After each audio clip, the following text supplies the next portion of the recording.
Tu nais au bord d'un fjord gelé, dans un village qui sent la sueur, la bière et la peau de phoque. Félicitations. Ton destin? Raconter des histoires à des hommes qui préfèrent la guerre au silence. Tu penses que c'est un honneur, chanter les exploits des héros, faire pleurer les rois avec tes mots. Mais dans le Nord, les mots tuent aussi vite qu'une hache. Et si ton histoire déplaît, tu ne vois jamais le matin suivant. Ton maître t'apprend tout. Un mauvais vers et c'est ton sang qui rime. Tu ris au début. Puis tu vois un autre skald, un conteur comme toi, balancé par-dessus bord parce qu'il a oublié de louer la barbe d'un jarl. L'eau grise se referme sur lui. Personne ne le pleure. Les guerriers reprennent leur hydromel. Bienvenue chez les Vikings.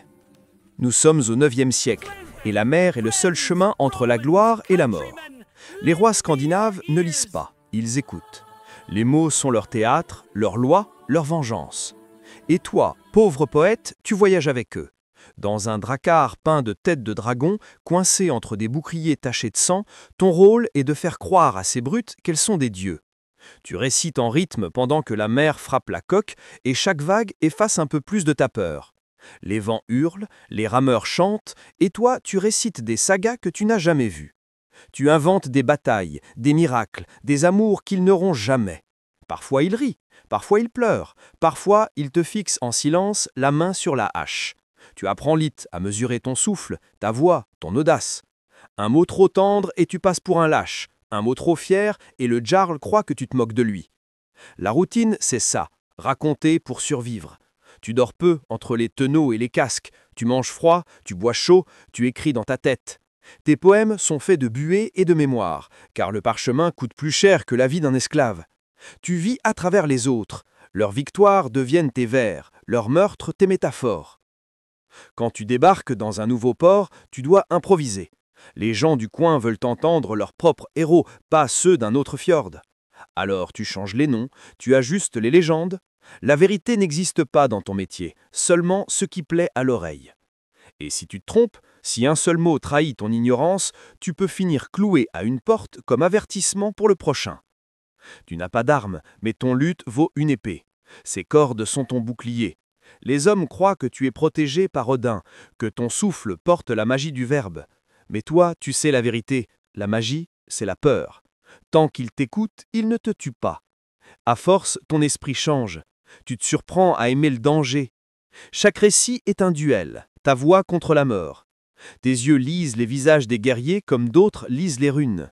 Tu vois qui sourit trop tôt, qui cache sa colère, qui commence à serrer le manche de sa hache. Alors tu ajustes la rime, glisses un compliment, invoques un ancêtre. Tu mens pour vivre et tu vis pour mentir. Un soir, la mer est calme. Le chef, un homme large aux tresses d'argent, te demande une histoire digne de ses ancêtres. Tu choisis mal.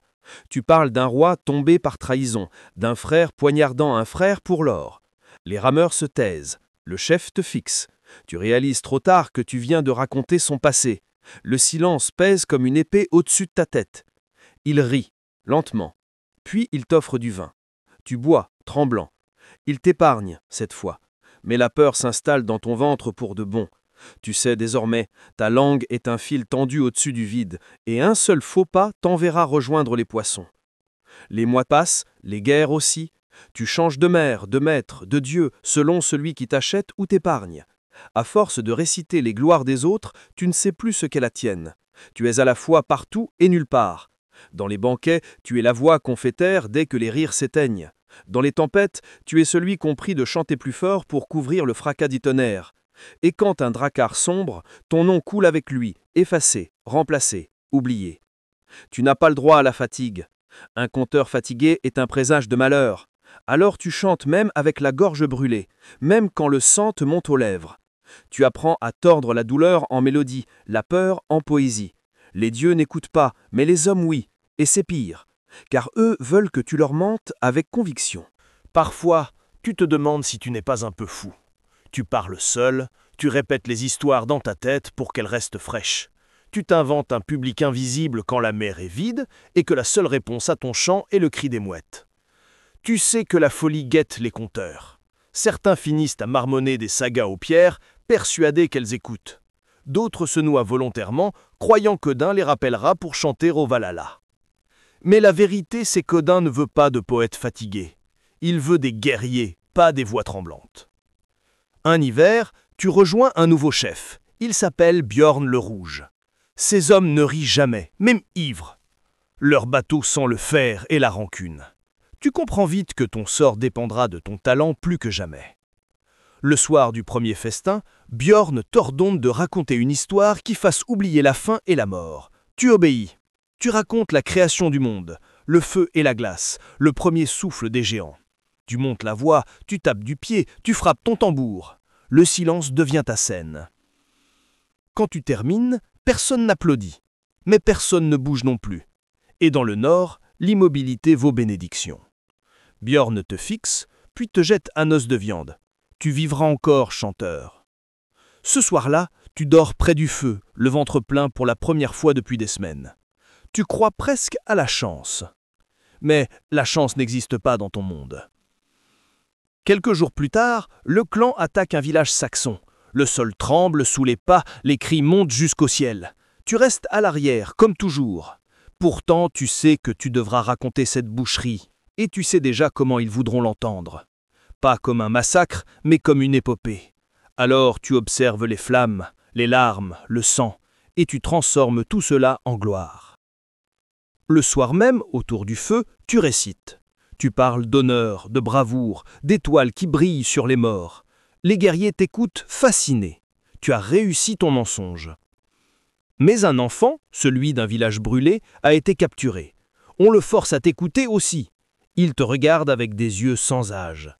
Quand tu termines ton récit, il murmure « Tu mens ». 2 mots, à peine audibles, pourtant ils te transpercent plus que n'importe quelle lame. Tu veux répondre, mais Bjorn rit et ordonne qu'on jette l'enfant à la mer. Tu n'oublieras jamais ce regard. Depuis ce soir-là, ta voix change, tes récits deviennent plus sombres, plus honnêtes. Tu parles du froid, du vide, de la fatigue qui ronge même les plus forts. Certains chefs aiment ça, d'autres te menacent.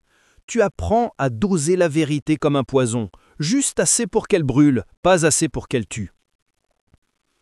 Les années défilent, et ton visage s'efface dans la brume des fjords. Tu n'es plus jeune, mais tu n'as pas vieilli comme les autres. Ta peau sent la cendre et le sel. Tes doigts tremblent quand tu pinces les cordes du luth. Tu as vu trop de morts, trop de festins, trop de visages disparus. Les sagas que tu chantes sont désormais les tiennes, mais personne ne le sait, personne ne veut savoir. Une nuit, tu te réveilles en sursaut. Le vent hurle, le bateau tangue. Le jarle te demande de chanter pour apaiser les dieux. Tu ouvres la bouche, mais aucun son ne sort. Ta voix s'est brisée. Le silence s'installe, plus lourd que les vagues. Les hommes te fixent. Bjorn se lève. Le chanteur est muet. Les dieux l'ont abandonné. Tu veux protester, mais ton souffle refuse d'obéir. Alors il te saisit par les cheveux et te pousse vers le bord. Tu tombes, l'eau t'avale. La mer est noire, glacée, infinie. Tu ne cries pas. Tu écoutes ton dernier chant. Celui du vent dans les voiles. Celui que personne ne racontera. Tu devrais être mort, mais la mer, capricieuse comme une déesse, décide autrement. Les vagues te jettent contre un rocher et tu t'y accroches, les doigts bleus, la peau fondue par le froid. À l'aube, un village de pêcheurs te découvre, à moitié gelé, à moitié vivant. Ils ne posent pas de questions. Ils te nourrissent, te couvrent, te laissent respirer. Quand ta voix revient, elle n'a plus rien d'humain. Elle grince comme une voile trouée. Elle tremble comme la mer avant la tempête. Mais c'est une voix, et c'est assez. Tu décides de ne plus chanter pour les rois. Tu chantes pour les morts. Les pêcheurs t'écoutent le soir autour du feu, les mains noircies de sel. Tu ne glorifies plus la guerre. Tu racontes la faim, la solitude, les femmes qui attendent et ne voient jamais revenir ceux qu'elles aiment. Tu parles de dieux silencieux, d'hommes perdus, de rêves qui se noient. Et pour la première fois, personne ne t'interrompt. On dit bientôt qu'un vieux conteur hante les côtes du Nord, un homme revenu de la mer, la voix chargée de fantômes. Certains viennent de loin pour l'écouter. D'autres disent qu'il porte malheur, que ses mots attirent les tempêtes. Tu souris à ces rumeurs. Peut-être ont-ils raison. Peut-être es-tu devenu ce que tu chantais, un mythe qu'on redoute plus qu'on ne comprend. Les années s'empilent comme les pierres d'un cairn. Tes cheveux deviennent aussi blancs que l'écume. Tu marches de village en village, une lyre sous le bras, une couverture sur les épaules. Tu chantes dans les tavernes, sur les falaises, parfois seul, parfois pour ceux qui n'ont rien d'autre que le son de ta voix. Et quand les enfants te demandent comment était la vie parmi les grands guerriers, tu ris doucement. Ils croyaient tous mourir en héros, dis-tu, mais aucun ne savait t'écuter. La nuit, tu rêves encore de Bjorn le Rouge. Tu vois ses yeux dans les flammes, sa main qui te pousse dans le vide. Et tu rêves aussi de cet enfant, celui qui t'avait dit « tu mens ». Ces deux visages te hantent, l'un comme ton bourreau, l'autre comme ton juge. Alors, pour apaiser ton cœur, tu écris ton dernier poème. Tu le graves sur du bois, faute de parchemin. Il commence ainsi. Je suis celui qui a chanté pour les tueurs, et j'ai survécu à mes propres mots. Tu le termines au lever du jour. Le vent siffle, les mouettes tournent, et tu sens la fin approcher. Tu t'assois face à la mer, ton luth posé sur tes genoux. Tes doigts effleurent les cordes. La mélodie est lente, presque un murmure. Elle parle de ce qu'on perd quand on croit tout gagner. Elle parle de ceux qui tuent au mont de la gloire, et de ceux qui meurent pour une chanson oubliée. Quand le dernier accord s'éteint, tu souris. Tu te lèves, avances vers le rivage. L'eau monte, glaciale. Tu fermes les yeux. Peut-être qu'Odin t'écoutera cette fois. Peut-être pas. Peu importe. Tu laisses la mer reprendre ce qu'elle t'avait rendu. Des années plus tard, des marins racontent qu'ils entendent parfois une chanson portée par le vent quand la tempête approche. Une voix rauque, fatiguée, mais belle. On dit que c'est le skald 100 mètres, celui qui a défié la mer et les rois. Personne ne sait si c'est vrai.